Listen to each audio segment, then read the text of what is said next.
আল্লাহ যেন আমাদেরকে হেদায়েত দেন। আমরা বলি আমিন। হেদায়েতের মালিক আল্লাহ। কোরআন হেদায়েত স্বরূপ প্রেরণ করেছেন।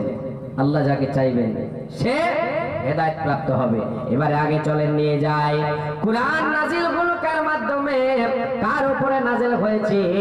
যিনার উপরে নাজিল হয়েছেন তিনি হলেন আমাদের আপনাদের সকলের সারা পৃথিবীর জন্য রাহমাতুল লিল আলামিন বিশ্ব নবী বলেন সাল্লাল্লাহু আলাইহি ওয়াসাল্লাম। তিনার উপরে নাজিল করা হয়েছে।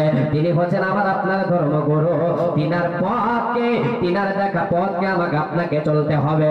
এই পথের জন্য, এই দিশার জন্য বিশ্ব নবী সাল্লাল্লাহু আলাইহি ওয়াসাল্লাম তিনি তিনার জীবনে এক বছর যখন বয়সটা হয়ে গেল 40 বছর পূর্ণ হওয়ার আগে বিশ্ব নবী সাল্লাল্লাহু আলাইহি ওয়াসাল্লাম দেখতেন সমাজের দুর্নীতি কূটনীতি চলতে শুরু করেছে।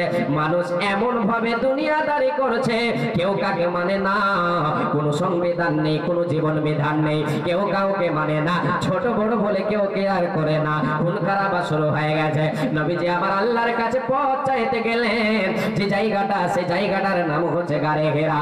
আল্লাহর নবী গারে হেরায় বাড়ি থেকে সকাল বেলায় খাবার নিয়ে নিতেন, পানি নিয়ে নিতেন, চলে যেতেন। এবারে সন্ধ্যা বেলায় সেখান থেকে ফিরে আসতেন। সেই জায়গায় আল্লাহর নবী নির্জনে আল্লাহকে ডাকেন।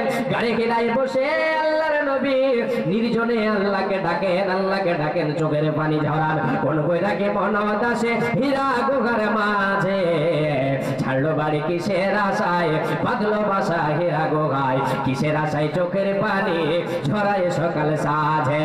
কোন বৈরাগে মনত আসে হীরা গুহার মাঝে, ছাড়লো বাড়ি কিসের আশায়, বাঁধলো বাসা হীরা গুহায়, কিসের আশায় চোখের পানি ঝরায় সকাল সাজে। নবী আমার চোখের পানি ঝরান সেই জায়গায় প্রায় 6 মাস ধরে আল্লাহর নবী যাতায়াত করতে থেকেছেন। নির্জনে আল্লাহকে ডেকেছেন, ওগো আল্লাহ তুমি আমাদেরকে বাঁচাবার পথ দিয়ে দাও। আমার উম্মত, আমার সমাজকে দেখি এরা জাহান্নামের পথে চলতে শুরু করেছে, এরা নিজেকে আগুনে ঠেলে দিয়েছে। ওগো আল্লাহ এই পরিত্রাণের জন্য তুমি আমাকে কোনো একটা বিধান দাও, কোনো এক পথ দাও।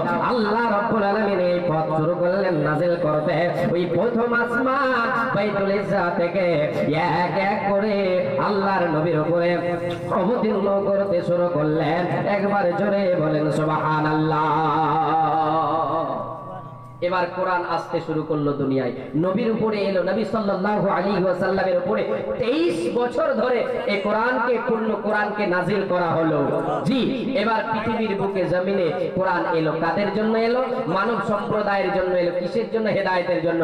এবার এই কোরআনকে বলি, এই কোরআন, কোরআন ও কোরআন তুমি এসেছো আমাদের সংবিধান।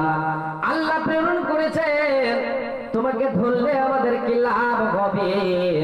বিশ্ব নবী সাল্লাল্লাহু আলাইহি ওয়াসাল্লাম বলেছেন, কিতাবুল্লাহ, কিতাবুল্লাহ হুয়া হাবলুল্লাহ। কিতাবুল্লাহ এটা হলো